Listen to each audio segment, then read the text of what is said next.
Hello friends, आज की class में हम भारतीय संविधान से संबंधित जो बहुत ज़्यादा महत्वपूर्ण प्रश्न हैं वो डिस्कस करेंगे, जो बार बार एग्जाम में पूछे जाते हैं और आगे भी पूछे जाने के पूरे चांसेस हैं। तो चलिए शुरू करते हैं आज की क्लास। भारतीय संविधान की प्रस्तावना में समाजवादी शब्द किस संशोधन के तहत जोड़ा गया? जो प्रस्तावना में समाजवादी शब्द है ये किस संशोधन के तहत जोड़ा गया ये पूछ रहे हैं। 42वां, 44वां, 46वां या फिर 47वां?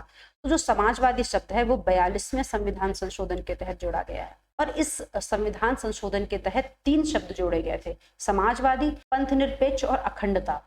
ये तीनों ही शब्द समाजवादी, पंथनिरपेक्ष और अखंडता तीनों ही 42वें संविधान संशोधन के तहत जोड़े गए हमारी प्रस्तावना के अंदर। ठीक है, 3 शब्द जोड़े गए, समाजवादी, पंथनिरपेक्ष और अखंडता 42वें संविधान संशोधन के तहत। ये 42वां संविधान संशोधन हुआ कब था? ये हुआ था 1976 में। 42वां संविधान संशोधन 1976 में हुआ था। और अगर एक क्वेश्चन बड़ा इंपॉर्टेंट बन जाता है एग्जाम में कि अभी तक हमारी प्रस्तावना में कितनी बार संशोधन हुआ है, तो अभी तक हमारी प्रस्तावना में सिर्फ एक बार संशोधन हुआ है, केवल एक बार। और उस एक बार के संशोधन में ही ये तीनों शब्द जोड़े गए थे, इसलिए बहुत महत्वपूर्ण प्रश्न बन जाता है। ठीक है, नेक्स्ट देख लेते हैं। भारतीय संविधान में शिक्षा का अधिकार किस वर्ष जोड़ा गया? अभी पूछ रहे शिक्षा का अधिकार किस वर्ष जोड़ा गया? 1 जनवरी 2010, 1 मार्च 2010, 1 अप्रैल 2010 या फिर 1 अगस्त 2010? तो ये तो कंफर्म है कि 2010 में जोड़ा गया होगा शिक्षा का अधिकार। वो भी कब? तो वो है 1 अप्रैल 2010। शिक्षा का अधिकार जो है वो 1 अप्रैल 2010 में जोड़ा गया। शिक्षा का अधिकार एक मौलिक अधिकार बना दिया गया। पहले ये मौलिक अधिकार नहीं था, बाद में ये मौलिक अधिकार बनाया गया। मौलिक अधिकार बनाया गया है तो ये कहाँ पे जोड़ा गया होगा? शिक्षा का अधिकार जो जोड़ा गया है ये कहाँ पे जोड़ा गया था? ये जोड़ा गया है कि हमारे अनुच्छेद 21 में, अनुच्छेद 21A में इसको ऐड किया गया। भाग कौन सा है? ये भाग है 3। हमें पता है कि जो हमारे मौलिक अधिकार हैं वो भाग 3 में आते हैं, तो शिक्षा का अधिकार भाग 3 के अनुच्छेद 21A में जोड़ा गया है और ये मौलिक अधिकार बन गया है। कब से? 1 अप्रैल 2010 से। ठीक है, नेक्स्ट देख लेते हैं। हमारे संविधान में जो शिक्षा का अधिकार है किस उम्र के बच्चों को दिया गया है? यहाँ पे मेन चीज है कि किस उम्र के बच्चों को दिया गया है। 8 से 16, 6 से 14 वर्ष या फिर 4 से 10 वर्ष की उम्र के बच्चों को, या फिर 18 वर्ष से कम के सभी बच्चों को? तो इसका सही आंसर है 6 से 14 वर्ष के बच्चों को। जो बच्चे 6 से 14 वर्ष की उम्र के होते हैं उनको शिक्षा का अधिकार के तहत रखा गया है। यहाँ पे बहुत इंपॉर्टेंट क्वेश्चन बन जाता है, कई बार एग्जाम में आ चुका है कि जो 86वां संविधान संशोधन है, जो 86वां संविधान संशोधन है इसका संबंध किससे है? इसका संबंध है शिक्षा से। ये हमें याद रखना है, शिक्षा से संबंधित है 86वां संविधान संशोधन। ये हुआ कब था? ये हुआ था 2002 में। ये जो 86वां संविधान संशोधन है इसके लिए हमने कोई अलग से इसके लिए कोई क्वेश्चन नहीं दिया, लेकिन ये एक अलग से क्वेश्चन बनता है कि जो 86वां संविधान संशोधन है ये किससे संबंधित है? शिक्षा से संबंधित है। और 2002 में ये संविधान संशोधन आया था और शिक्षा के अधिकार के तहत 6 से 14 वर्ष के बच्चों को कवर किया जाता है। ठीक है, नेक्स्ट देख लेते हैं। भारत के संविधान में मौलिक कर्तव्य किस संविधान संशोधन के द्वारा जोड़े गए हैं? जो मौलिक कर्तव्य हैं वो किस संविधान संशोधन के द्वारा जोड़े गए हैं? मौलिक कर्तव्य 32वें, 42वें, 15वें या फिर 46वें? तो ये जोड़े गए हैं 42वें संविधान संशोधन के द्वारा। हमारे मौलिक कर्तव्य 42वें संविधान संशोधन के द्वारा जोड़े गए हैं। ये हुआ कब था? इससे पहले मैंने बताया था ये हुआ था 1976 में, इंदिरा गांधी जी की गवर्नमेंट में। तो ये मौलिक कर्तव्य तब जोड़े गए थे। ये कहाँ पे जोड़े गए? अब ये जोड़े गए हैं तो कहीं पे किसी भाग में या किसी अनुच्छेद में जोड़े गए होंगे। तो इसका जो भाग है वो है 4A। और अनुच्छेद कौन सा है? अनुच्छेद है हमारा 51A। भाग है 4A, अनुच्छेद है 51A। ये दोनों ही हमें याद रखने पड़ेंगे। और 42वां संविधान संशोधन हुआ था 1976 में। ठीक है, नेक्स्ट देख लेते हैं। जो मौलिक कर्तव्य हैं वो निम्न में से किस देश से लिए गए हैं? अमेरिका से, फ्रांस से, रूस से या फिर आयरलैंड से? तो मौलिक कर्तव्य लिए गए हमारे रूस से। और ये जो मौलिक कर्तव्य है ये किस कमेटी की सिफारिश पर जोड़े गए थे? ये थी स्वर्ण सिंह कमेटी। हमें इस कमेटी का नाम याद रखना है। स्वर्ण सिंह कमेटी की सिफारिश पे मौलिक कर्तव्य जोड़े गए थे। एक कमेटी बनाई गई थी स्वर्ण सिंह जी की अध्यक्षता में, उसी की सिफारिश में ये कर्तव्य, मौलिक कर्तव्य जोड़े गए थे। इंदिरा गांधी जी की गवर्नमेंट में, ये सरकार में ये मौलिक कर्तव्य जोड़े गए थे। नेक्स्ट देख लेते हैं। जो धन विधेयक है वो पेश किया जाता है, धन विधेयक की बात हो रही है यहाँ पे, जो बहुत इंपॉर्टेंट क्वेश्चन बनता है। धन विधेयक या इंग्लिश में कहते हैं मनी बिल, पेश किया जाता है। कहाँ पेश किया जाता है? केवल लोकसभा में, केवल राज्यसभा में, या फिर लोकसभा या राज्यसभा किसी में भी, या फिर दोनों सदनों के संयुक्त सदन में? ठीक है, तो इसका आंसर होगा केवल लोकसभा में। धन विधेयक को केवल और केवल लोकसभा में ही पेश कर सकते हैं, राज्यसभा में या कहीं भी और पेश नहीं हो सकता। ठीक है, और ये जो धन विधेयक है ये किस अनुच्छेद में आता है, किस आर्टिकल में आता है, तो ये आता है अनुच्छेद 110 में। हमें अनुच्छेद 110 याद रखना पड़ेगा, ये धन विधेयक से संबंधित बहुत इंपॉर्टेंट अनुच्छेद है 110। नेक्स्ट देखते हैं, राज्यसभा का पदेन अध्यक्ष कौन होता है? पदेन अध्यक्ष का मतलब क्या है? पदेन अध्यक्ष का मतलब होता है कि किसी विशेष पद पर बैठा व्यक्ति ऑटोमेटिकली अध्यक्ष हो जाएगा। इसके लिए कोई चुनाव नहीं होता, कोई वोटिंग नहीं होती। अगर किसी पद पे, किसी विशेष पद पे कोई व्यक्ति बैठा है तो वो ऑटोमेटिकली इसका अध्यक्ष हो जाता है, उसी को कहते हैं पदेन अध्यक्ष। तो राज्यसभा की बात करेंगे तो राज्यसभा पदेन अध्यक्ष होता है उपराष्ट्रपति। उपराष्ट्रपति राज्यसभा का पदेन अध्यक्ष होता है। देखो अब इससे आप बात को समझ जाओगे, कोई भी व्यक्ति अगर उपराष्ट्रपति बना हुआ है या उपराष्ट्रपति के पद पर है तो वो ऑटोमेटिकली राज्यसभा का अध्यक्ष हो जाएगा। राज्यसभा के अध्यक्ष के लिए वोटिंग नहीं होती, कोई चुनाव नहीं होता राज्यसभा के अध्यक्ष के लिए। जो भी व्यक्ति उस टाइम पे उपराष्ट्रपति होगा वो ऑटोमेटिकली राज्यसभा का अध्यक्ष हो जाएगा। इसी का मतलब होता है पदेन अध्यक्ष होना। नेक्स्ट देख लेते हैं, निम्न में से किस सभा का जो अध्यक्ष है उसका सदस्य नहीं होता? अब जाहिर सी बात है उसका सदस्य नहीं होता, लोकसभा का जो स्पीकर होता है वो तो उन्हीं में से एक होता है, राज्यसभा, विधानसभा या विधान परिषद। तो इसका जो पहले वाला क्वेश्चन था उससे इसका संबंध है। जो उपराष्ट्रपति होता है वही राज्यसभा का अध्यक्ष होता है, तो जाहिर सी बात है उपराष्ट्रपति राज्यसभा का सदस्य तो होता नहीं। ठीक है, तो यहाँ पे ये आंसर सही हो जाएगा राज्यसभा। इसका कनेक्शन इसके पहले वाले क्वेश्चन से, अगर आपको वो समझ आ गया तो इसको समझने में कोई प्रॉब्लम नहीं है। एक एमपी की सीट को रिक्त घोषित किया जा सकता है यदि वह सदन से लगातार कितने दिनों तक अनुपस्थित रहता है। पहले तो एमपी क्या है? एमपी का मतलब होता है मेंबर ऑफ पार्लियामेंट। एमपी का मतलब होता है मेंबर ऑफ पार्लियामेंट। इसको आम बोलचाल की भाषा में कहते हैं सांसद। ये पूछ रहे हैं कि एक जो सांसद है उसकी सीट रिक्त हो जाएगी अगर वो सदन से कितने दिनों तक लगातार अनुपस्थित रहे। लगातार उतने दिन तक अगर ना जाए सदन में तो वो उसकी सीट को रिक्त घोषित कर दिया जाएगा। 2 माह, 3 माह, 6 माह या फिर 1 वर्ष। तो इसका सही आंसर है 2 महीने। अगर वो 2 महीने तक नहीं जाएगा तो ऑटोमेटिक उसकी सीट रिक्त हो जाएगी सांसद की। ठीक है, नेक्स्ट देखते हैं, जो लोक लेखा समिति है अपनी रिपोर्ट प्रस्तुत करती है, किसको प्रस्तुत करती है? लोक लेखा समिति अपनी रिपोर्ट किसको प्रस्तुत करती है?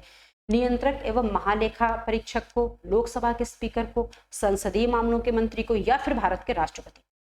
तो जो लोक लेखा समिति है ये अपने आप में बहुत ही इंपॉर्टेंट समिति है और ये बहुत पुरानी समिति है। इससे बहुत सारे इंपॉर्टेंट फैक्ट हैं जो डायरेक्ट एग्जाम में पूछ लिए जाते हैं। ठीक है, पहले तो हम इस क्वेश्चन का आंसर जानेंगे, उसके बाद जो इससे रिलेटेड फैक्ट्स हैं वो देखेंगे। तो इस क्वेश्चन का आंसर होगा कि ये अपनी रिपोर्ट जो प्रस्तुत करती है वो लोकसभा के स्पीकर को प्रस्तुत करती है।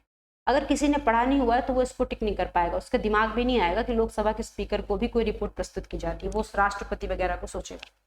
लोक लेखा समिति अपनी रिपोर्ट लोकसभा के स्पीकर को प्रस्तुत करती है। ये तो इसका आंसर हो गया इस क्वेश्चन का। अब हम देखते हैं इस लोक लेखा समिति को। ये अपने आप में बहुत इंपॉर्टेंट समिति है। इसमें क्या होता है? इसमें होते हैं कुल सदस्य 22 में से इसमें लोकसभा के सदस्य भी होते हैं और इसमें राज्यसभा के भी सदस्य होते हैं। इसमें लोकसभा से होते हैं 15 सदस्य और राज्यसभा से होते हैं 7। 15 + 7 टोटल 22 होते हैं। लोकसभा से 15 होते हैं, राज्यसभा से 7 होते हैं। ठीक है, अभी गठित कब हुई थी? ये आजादी से पहले की कमेटी, आजादी से पहले इसका गठन हुआ था। जो हमारा 1919 का एक्ट आया था मॉन्टेग्यू चेम्सफोर्ड रिफॉर्म, उसमें इसकी बात कही गई थी और इसका गठन हुआ था इसके 2 साल बाद, यानी कि 1921 में इसका हुआ था गठन। हमें ये याद रखना है, इसका गठन 1921 में पहली बार हुआ था लोक लेखा समिति का। इसमें सदस्य 22 होते हैं और इसका जो अध्यक्ष होता है वो अपोजिशन पार्टी का लीडर होता है। ये सबसे महत्वपूर्ण बात है इसके बारे में कि इसका जो अध्यक्ष होता है वो अपोजिशन पार्टी का जो लीडर होता है वो इसका अध्यक्ष होता है। किसका? लोक लेखा समिति का। नेक्स्ट देख लेते हैं, भारतीय संविधान की किस अनुसूची में राज्यों के नामों और उनके राज्य क्षेत्रों का ब्यौरा मिलता है? बात अगर अनुसूची की हो रही है तो हम थोड़ा अनुसूची के बारे में कुछ 2-4 बातें हैं मोटी मोटी जो हमें पता होनी चाहिए। पहली चीज तो हमारे संविधान में आज के समय 12 अनुसूचियां हैं। जब संविधान बना था उस समय 8 थी। 4 बाद में जोड़ी गई। मूल संविधान में 8 थी, बाद में 4 जोड़ी गई। अभी के समय 12 अनुसूचियां हैं हमारे संविधान में, ठीक है। तो हमें ये याद रखना पड़ेगा कि इन 12 अनुसूची में क्या क्या चीजें हैं। तो हम एक बार में तो पूरी 12 याद नहीं कर सकते। तो यहाँ पे पहली, दूसरी, तीसरी, चौथी है, तो हम यहाँ पे इन चारों को तो याद कर ही लेंगे। उसमें से एक अनुसूची हमारे क्वेश्चन का सही आंसर भी होगा। पहले तो क्वेश्चन का सही आंसर देख लेते हैं कि हमारे संविधान की किस अनुसूची में राज्यों का नाम और उनके राज्य क्षेत्रों का ब्यौरा है।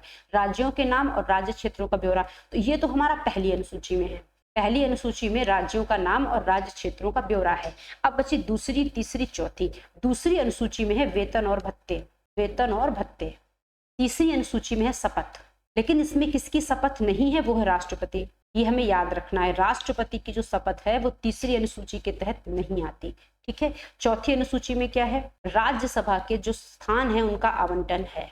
तो पहली, दूसरी, तीसरी, चौथी, हम इन चारों को थोड़ा सा याद रख लेंगे मोटा मोटा। पहली में राज्य के नाम और उनके राज्य क्षेत्र का है, दूसरी में वेतन भत्ते है, तीसरी में शपथ है लेकिन राष्ट्रपति की शपथ नहीं है, ये भी याद रखना है। चौथी में राज्यसभा में स्थानों का आवंटन है। नेक्स्ट देखते हैं, भाषा का संबंध भारतीय संविधान की किस अनुसूची से है। अब भाषा का संबंध किस अनुसूची से, 7वीं, 8वीं, 9वीं, 10वीं। तो भाषा से संबंधित कौन सी है, तो भाषा से संबंधित तो हमारी 8वीं अनुसूची है, ये हमें याद रखना है। 8वीं अनुसूची जो है भाषा से संबंधित है। और कितनी भाषाएं हैं, 22 भाषाएं हैं, टोटल 22 भाषाएं हैं। 8वीं अनुसूची भाषा से संबंधित है। 7वीं किससे संबंधित है, 7वीं है शक्तियों के बंटवारे से। जो 7वीं अनुसूची है उसमें शक्तियों का बंटवारा है। शक्तियों का बंटवारा मतलब केंद्र और राज्य के बीच में शक्तियों का बंटवारा, कि कौन से काम केंद्र के हैं, कौन से काम राज्य के हैं, ठीक है। इसमें आपको इस अनुसूची के अंदर आपको 3 सूचियां मिलेंगी। कौन कौन सी, संघ सूची, राज्य सूची और समवर्ती सूची। 7वीं अनुसूची के अंदर 3 सूचियां हैं, संघ सूची, राज्य सूची और समवर्ती सूची, ठीक है। ये शक्तियों के बंटवारे से ये 3 सूचियां जनरेट होती हैं। जिसमें केंद्र नियम बनाएगा वो संघ सूची में जाएगा, जिसमें राज्य नियम बना सकता है वो राज्य सूची में जाएगा, और जिसमें दोनों बना सकते हैं वो हमारा समवर्ती सूची में जाएगा, ठीक है। तो 7वीं जो अनुसूची है उसमें 3 सूचियां हैं, इसमें शक्तियों के बंटवारे की बात कही गई है। 8वीं में भाषाएं हैं कितनी, 22। किस प्रधानमंत्री के कार्यकाल में संविधान में 9वीं अनुसूची जोड़ी गई। आजादी के बाद पहले संविधान संशोधन से यह अनुसूची जोड़ी गई थी। पहला संविधान संशोधन कब हुआ था, 1951 में। तो 1951 में अनुसूची जोड़ दी गई थी। 1951 में हमारे देश के प्रधानमंत्री कौन थे, तो जाहिर सी बात है जवाहरलाल नेहरू थे। तो इसका सही आंसर होगा जवाहरलाल नेहरू। नेक्स्ट देखते हैं, जो आर्थिक नियोजन है भारतीय संविधान की किस सूची में सम्मिलित है। देखो सूची लिख रहे हैं यहाँ पे, सूची नहीं लिख रहे हैं, सूची में सम्मिलित है। आर्थिक नियोजन भारतीय संविधान की किस सूची में सम्मिलित है। मैंने आपको बताया था कि जो हमारी 7वीं अनुसूची है इसके अंदर 3 सूचियां हैं, संघ सूची, राज्य सूची और समवर्ती सूची। संघ सूची है, राज्य सूची है और समवर्ती सूची है। जिन विषयों पर केंद्र कानून बना सकता है वो संघ सूची में आएंगे, जिसमें राज्य कानून बना सकता है वो राज्य सूची में आएंगे, और जिसमें दोनों ही कानून बनाने की शक्ति रखते हैं वो हमारे सारे विषय समवर्ती सूची में आएंगे। ये पूछ रहे हैं कि जो आर्थिक नियोजन है वो भारतीय संविधान की किस सूची में सम्मिलित है। तो आर्थिक नियोजन पे केंद्र और राज्य दोनों के पास ही कानून बनाने की शक्ति है, तो ये जाएगा हमारा समवर्ती सूची में। तो इसका सही आंसर होगा समवर्ती सूची। आर्थिक नियोजन समवर्ती सूची से संबंधित है। नेक्स्ट देख लेते हैं, निम्न में से कौन सा विषय है जो समवर्ती सूची से संबंधित है, मतलब जिसपे दोनों ही कानून बना सकते, केंद्र भी राज्य भी। समवर्ती सूची से संबंधित कौन सा विषय, कृषि है, शिक्षा है, पुलिस है या फिर रक्षा है। इसका सही आंसर है शिक्षा, क्योंकि देखो कृषि जो है ये हमारा राज्य सूची में आता है, कृषि राज्य सूची में आता है, पुलिस राज्य सूची में आता है। हर राज्य की अलग अलग पुलिस होती है, आपने देखा होगा। रक्षा जो है वो संघ सूची में आता है, क्योंकि इस पे तो सिर्फ केंद्र ही कानून बना सकता है, ठीक है। अब बचता है शिक्षा, तो शिक्षा जो है हमारा समवर्ती सूची में आता है। शिक्षा के साथ एक स्पेशल चीज क्या है कि इससे एक बहुत इंपॉर्टेंट क्वेश्चन बनता है, क्योंकि अभी ये समवर्ती सूची में है, लेकिन जब ये संविधान बना था उस टाइम पे शिक्षा को समवर्ती सूची में नहीं रखा गया था। पहले ये कहाँ था, पहले ये था राज्य सूची में। इसको राज्य सूची से हटा के समवर्ती सूची में रखा गया, किसी संविधान संशोधन के तहत ऐसा किया गया होगा। तो वो संविधान संशोधन था 42वां संविधान संशोधन। शिक्षा को राज्य सूची से हटा के समवर्ती सूची में रख दिया गया था, तब से शिक्षा समवर्ती सूची में ही है, ठीक है। शिक्षा के साथ एक और विषय था, वो था वन। शिक्षा को और वन को दोनों ही पहले राज्य सूची में थे, बाद में दोनों को ही 42वें संविधान संशोधन से समवर्ती सूची में रख दिया गया। नेक्स्ट क्वेश्चन देख लेते हैं, विवाह, तलाक, गोद लेना। विवाह, तलाक और गोद लेना किस सूची के अंतर्गत आता है, तो ये भी हमारा समवर्ती सूची के अंतर्गत आता है। नेक्स्ट देखते हैं, एक नया राज्य बनाने के लिए किए गए संविधान संशोधन के लिए कैसा बहुमत चाहिए? एक नया राज्य बनाना है तो कोई ना कोई संविधान संशोधन करना पड़ेगा, ये कह रहे हैं, उसके लिए कैसा बहुमत चाहिए। ठीक है, तो पहली चीज तो जो संविधान संशोधन है वो किस अनुच्छेद में आता है? संविधान संशोधन का अनुच्छेद कौन सा है? बहुत इंपॉर्टेंट क्वेश्चन है, वो है अनुच्छेद 368। संविधान संशोधन आता है अनुच्छेद 368 में। ठीक है, लेकिन जब नया राज्य बनाते हैं ना तो उसके लिए जो संविधान संशोधन होता है उसमें अनुच्छेद 368 का प्रयोग नहीं होता। ये यही जानना चाह रहे हैं कि आपको ये चीज पता है कि नहीं पता है। नया राज्य बनाने के लिए जो भी संविधान संशोधन होता है वो अनुच्छेद 368 के अंतर्गत नहीं आता है। इसके लिए बहुत साधारण बहुमत चाहिए होता है। अनुच्छेद 368 के जो प्रावधान हैं वो यहाँ पे लागू नहीं होते। नया राज्य बनाने के लिए सिंपल साधारण बहुमत चाहिए होता है। इसमें सिंपल संशोधन होता है अनुच्छेद 4(2) में, अनुच्छेद 4(2) हमें इसमें संशोधन करना होता है और नया राज्य हमारा बन जाता है। अनुच्छेद 368 में से इसका कोई लेना देना नहीं है नए राज्य बनाने में। नेक्स्ट देखते हैं, निम्न में से किस अधिनियम में कलकत्ता में सर्वोच्च न्यायालय की स्थापना का प्रावधान दिया गया था? तो ये हम सबको पता है कि जो कलकत्ता में सर्वोच्च न्यायालय बना था वो बना था 1774 में। कलकत्ता का जो सर्वोच्च न्यायालय था वो बना था 1774 में। तो जाहिर सी बात है रेगुलेटिंग एक्ट 1773 में ये बात कही गई होगी, तब 1 साल बाद इसकी स्थापना कर दी गई होगी। इसमें कई बार पूछते हैं कि इस पहले जज कौन थे, तो उनका नाम है एलिसा इम्पे। सिंपल 1 लाइनर आप याद रख लो, इनका नाम पूछ सकते हैं कभी किसी एग्जाम में। नेक्स्ट देखते हैं। अच्छा, ये जो रेगुलेटिंग एक्ट 1773 है इसका एक बहुत इंपॉर्टेंट फैक्ट है जो हमें याद रखना है। इसके द्वारा जो बंगाल का गवर्नर था उसको बंगाल का गवर्नर जनरल बना दिया गया था। बंगाल के गवर्नर को बंगाल का गवर्नर जनरल बना दिया गया था। ये भी फैक्ट हमें याद रखना पड़ेगा।